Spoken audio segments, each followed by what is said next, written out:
Bonjour Thomas. Bonjour, bonjour. Alors, je suis ravie de te retrouver pour un troisième entretien. On va commencer par se présenter à nouveau. Si vous avez manqué les deux entretiens précédents, euh, je suis Valérie Dussault, je suis professeure de yoga et yoga thérapeute dans la tradition de Krishnamacharya et des Ekachars, la tradition du Vini Yoga. J'habite dans le nord de la France et, et, et je laisse la parole à Thomas. Ben voilà, donc je suis Thomas Dubrinquet, je suis enseignant de yoga, yoga thérapeute, et je réside donc dans la province de Luxembourg, dans le sud de la Belgique. Donc aujourd'hui, on avait l'intention de parler des 8 membres du yoga. Est-ce que Thomas, tu peux nous expliquer ce que sont ces 8 membres, d'où ça vient et ce qu'on entend par 8 membres? Oui, c'est vraiment une structure que j'utilise beaucoup parce que c'est une structure vraiment très parlante. Et c'est un ensemble de 8 membres qui exprime de manière très claire, je trouve en tout cas, le potentiel du yoga. Le potentiel est de même que ses fondements. Donc les 8 membres du yoga, c'est issu du Yoga Sutra Patanjali. On en a déjà parlé, donc c'est quand même un des textes fondamentaux du yoga, je dirais un peu toute tradition sérieuse, rigoureuse s'y réfère, on va dire ça comme Oui. ça. Et donc les 8 membres du yoga, il s'agit de 8 éléments, je vais les citer succinctement. Donc ce sont ces 8 membres qui structurent, c'est une forme de colonne vertébrale de la trajectoire au sein du yoga. Oui. Et ce n'est pas un ordre, ce n'est pas une échelle hiérarchique, c'est pas du tout ça. Le premier qui serait moins important et que le 8e, ce serait l'élaboration suprême. On le comprendra très vite. Qu'au contraire, on est face à un système en interaction permanente. Et chaque élément a son importance. Et chaque élément, les premiers éléments, par exemple, ont, entre guillemets, un potentiel, ce qu'on appelle plus grossier, puisqu'on va toucher davantage l'extérieur, l'extérieur notamment de l'humain, la corporalité, etc. Et les derniers membres, on est dans quelque chose de plus intérieur et donc de plus sensible. Donc le premier membre, on est dans la discipline interpersonnelle, le second, discipline personnelle, le troisième, les postures, quatrième, le contrôle respiratoire, le cinquième, la maîtrise des sens, le sixième, c'est la concentration, l'attention, septième, la méditation, et huitième, là, c'est l'absorption. Donc, c'est la lumière.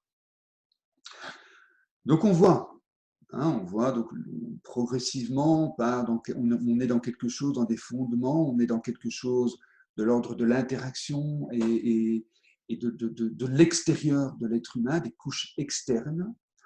Et petit à petit, on va vers une autre sensibilité, une autre presque sensualité, j'ai aussi envie de dire, pour atteindre alors l'état de samadhi, vraiment l'état de plénitude.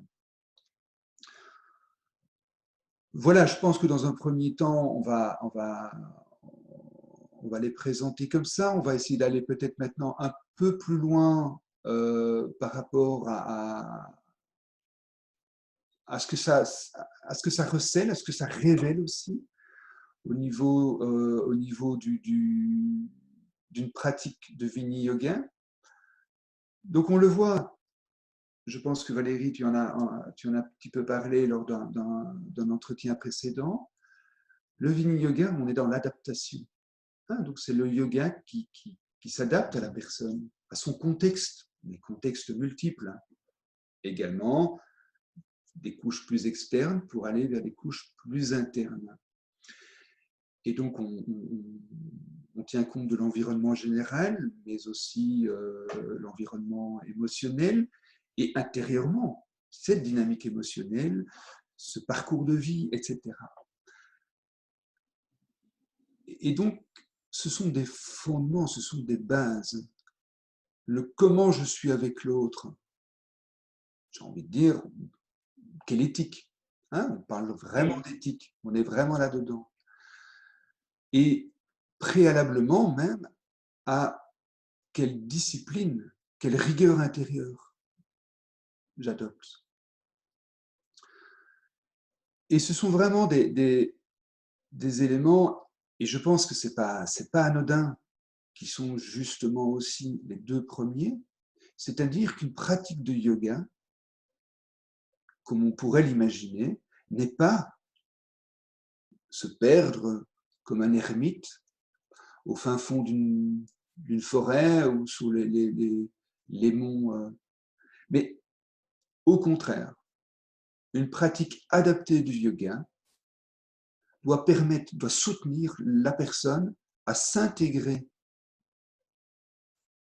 dans la vie, dans l'ensemble social et être en interaction, être dans des responsabilités qui lui sont personnelles, bien sûr, chaque fois adapté, mais en même temps, c'est quelqu'un qui est intégré, qui prend place pleinement dans le monde des vivants, hein, pour parler un peu simplement. Et donc, c'est vraiment un socle essentiel, vraiment essentiel. Et puis après, on passe alors avec, je dirais, d'autres types d'outils du yoga. Les postures, bon, d'ailleurs, beaucoup de personnes réduisent un petit peu le yoga à ce troisième membre, hein, les asanas, alors que bien sûr, c'est un élément essentiel, mais c'est un élément parmi d'autres. Et l'utilisation des postures doit être aussi toujours en lien avec cette notion d'adaptation. Absolument. Couplée à le contrôle respiratoire. Donc, on n'est pas dans une respiration, comment dire, naturelle. C'est comme les postures. Les postures, ce sont des mobilisations, c'est une mobilisation inhabituelle du yoga, du corps, pardon. Et c'est pour ça, en tout cas dans notre tradition, qu'on est très attentif à la dimension posture contre posture, puisque on mobilise de manière inhabituelle. Après, on doit veiller à réatteindre un équilibre. Donc la contre-posture permet ce rééquilibrage. Le contrôle respiratoire, même chose, c'est une pratique, je dirais, et un abord de la respiration qui va remobiliser, je dirais, l'énergie intérieure. Avec un potentiel, on aura sûrement l'occasion d'aller beaucoup plus loin là-dedans, bien sûr, mais avec un potentiel, je dirais, soignant, j'ai envie de dire ça comme ça, du souffle et de cette énergie vitale, de prana. Après, nous passons donc à la maîtrise des sens. Et la maîtrise des sens, c'est vraiment quelque chose d'extrêmement important. Parce que contrairement à ce qu'on pourrait imaginer, la maîtrise des sens, ce n'est pas l'absence de sens. Non, pas du tout. Mais, voilà. Mais au contraire, c'est revenir à quelque chose, je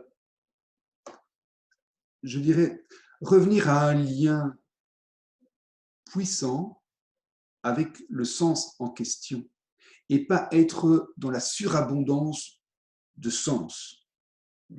Chaque sens, que ce soit l'ouïe, le goût, etc., chaque sens a un potentiel, a une puissance personnelle, intrinsèque. Et je pense que dans la surabondance, on en oublie ce potentiel. On n'est plus du tout relié à ce que le sens peut permettre, à ce que le sens peut apporter.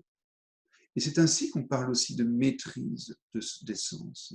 Donc c'est pouvoir retisser un lien, entre guillemets, juste avec ce sens et ne plus être dans la confusion, la surabondance, la surstimulation.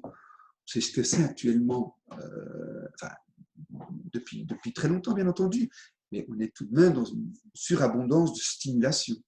Et donc voilà, on ne peut plus identifier, très régulièrement, on ne sait plus identifier de quel sens il s'agit. Et je dirais, la sensibilité du sens. On a des difficultés dans la surabondance à identifier cette sensibilité, puisque la surabondance, on est plus dans la saturation. Hein, pour les musiciens, ils comprennent ce que veut dire la saturation, qui peut avoir du sens, hein, mais bon, on ne parle pas de ça aujourd'hui.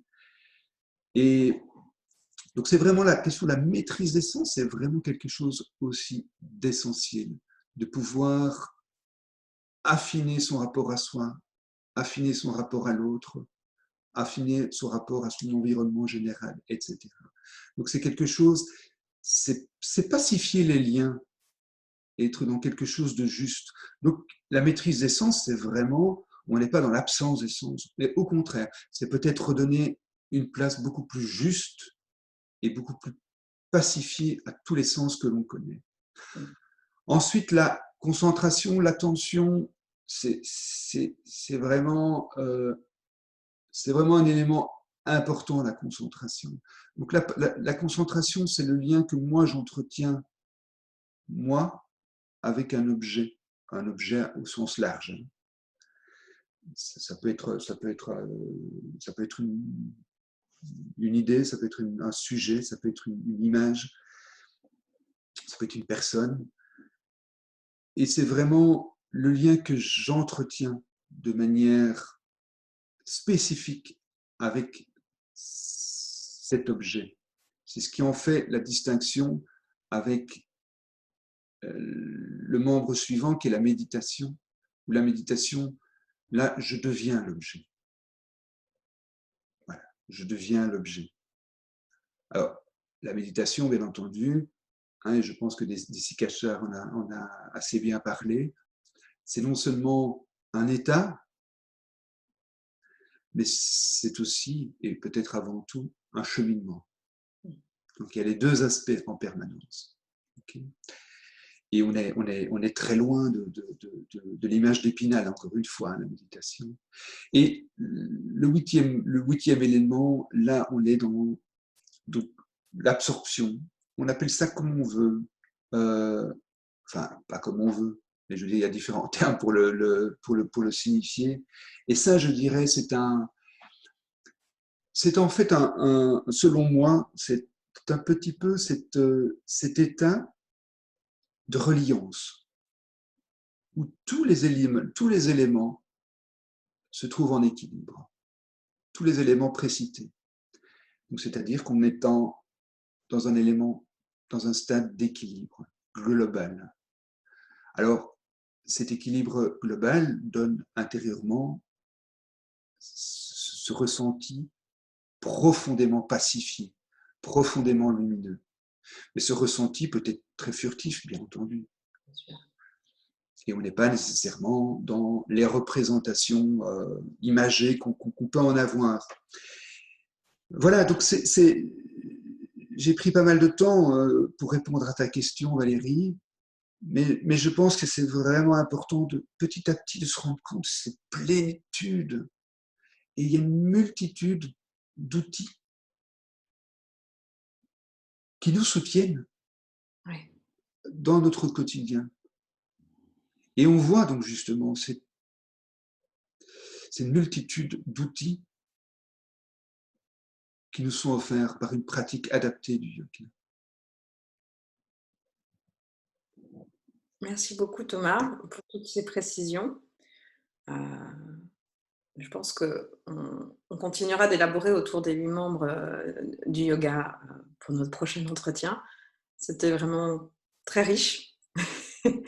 Je te remercie. À bientôt alors. À bientôt. Merci à vous tous de votre attention et à bientôt. Merci. Merci.